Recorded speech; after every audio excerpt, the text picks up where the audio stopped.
En pacientes con estomas, uno de los objetivos nutricionales es poder prevenir todas estas complicaciones que puedan venir de las intervenciones quirúrgicas, como el dolor, como la diarrea, como los gases, y probablemente con recomendaciones o intervenciones nutricionales específicas podamos ir corrigiéndolos de manera temprana. Si ya esto es una presencia crónica, necesitaremos forzosamente el apoyo médico, ¿no?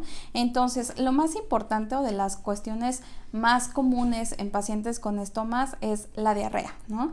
La diarrea, la principal complicación que tiene la diarrea, uno es la deshidratación, y que bueno, tener diarrea por periodos largos también nos puede condicionar a la desnutrición. Otra es la producción de gas. Entonces también hay estrategias sobre alimentos que tendremos que evitar, probablemente no toda la vida, pero sí durante los episodios agudos tanto de diarrea como de la producción de gas, que tendremos que quitar para mejorar esta sintomatología. Una de las características que pudiera tener la diarrea es una situación que se llama esteatorrea. La esteatorrea es la diarrea con grasa, y esto es muy común, por ejemplo, en pacientes que no estamos absorbiendo del todo bien las vitaminas que se adquieren a través de la grasa, y entonces es importante reducir el consumo de grasas en estos pacientes para evitar este tipo de diarrea. En cuanto a la fibra es uno de los nutrimentos que vamos a que tiene la mayor acción en la parte intestinal. Entonces hay dos tipos de fibra, una es la fibra soluble y otra es la fibra insoluble.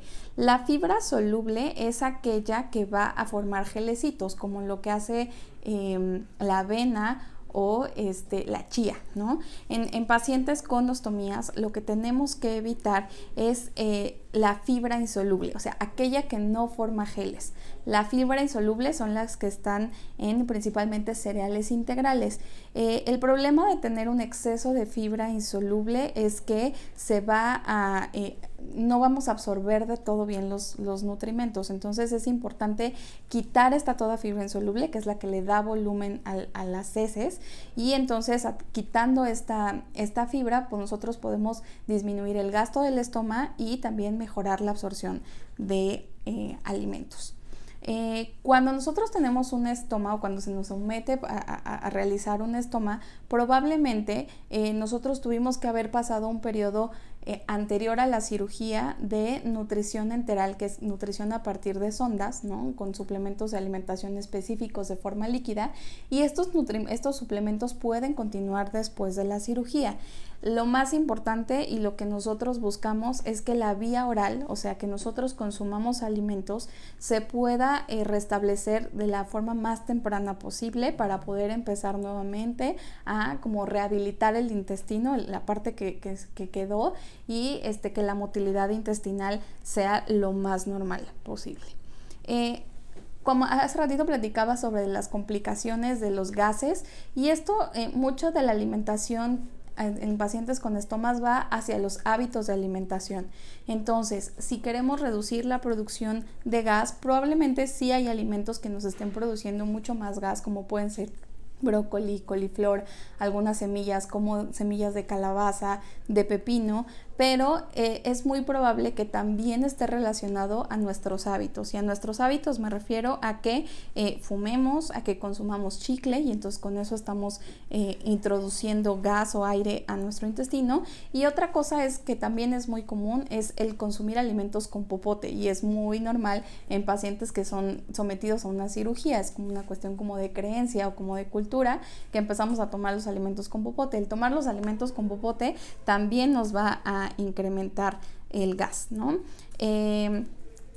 También es importante, tratar de que evitemos las carnes fibrosas, ¿no? Para evitar como el estrés del intestino. Y nuevamente hacia los hábitos, es importante que mastiquemos bien, que establezcamos horarios, ¿no? El establecer horarios de alimentación nos va a ayudar a mejorar la motilidad intestinal, a acostumbrar un poquito más o tener un mejor hábito intestinal, ¿no?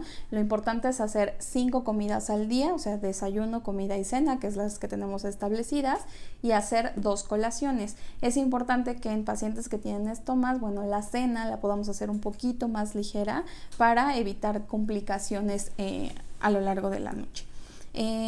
Una cosa importante es en cuanto hablamos de las deficiencias que había de nutrimentos y a que pudiéramos estar con un suplemento de alimentación. Hay suplementos de alimentación que se pueden utilizar, pero es muy importante que estos suplementos sean indicados por un médico o por la nutrióloga. O sea, si notamos que se nos cae el cabello o que probablemente no estemos comiendo del todo bien, bueno, no automedicarnos, no autorrecetarnos, no tomar un suplemento por muy inofensivo que parezca o por muy a la mano que la tengamos en la farmacia. Bueno, siempre preguntar, consultar con el médico si es el mejor suplemento para mí o no, ¿no? Otra cuestión como muy contradictoria es la cuestión de las proteínas, o sea, si puedo comer alimentos de origen animal o no, si es preferible la proteína vegetal. En realidad, en pacientes con estomas podemos consumir cualquiera de las proteínas, tanto de origen vegetal como de origen animal. En realidad, todas las recomendaciones de alimentación en pacientes con estomas van muy dirigidas a cada caso, porque no todos tenemos la misma sintomatología. Hay quienes van a tolerar la carne antes que otros, o hay quienes probablemente se tarden un poquito más. Lo ideal es que, bueno, podamos restablecer la dieta normal, ¿no? Lo más pronto posible. Entonces, en cuanto a las proteínas, podemos comer tanto proteínas de origen animal como proteínas de origen vegetal. Y en cuanto a la lactosa, sí es recomendable que se tomen productos delactosados, no precisamente porque haya una intolerancia a la lactosa, sino porque son mucho más tolerables por el intestino que está manipulado, ¿no?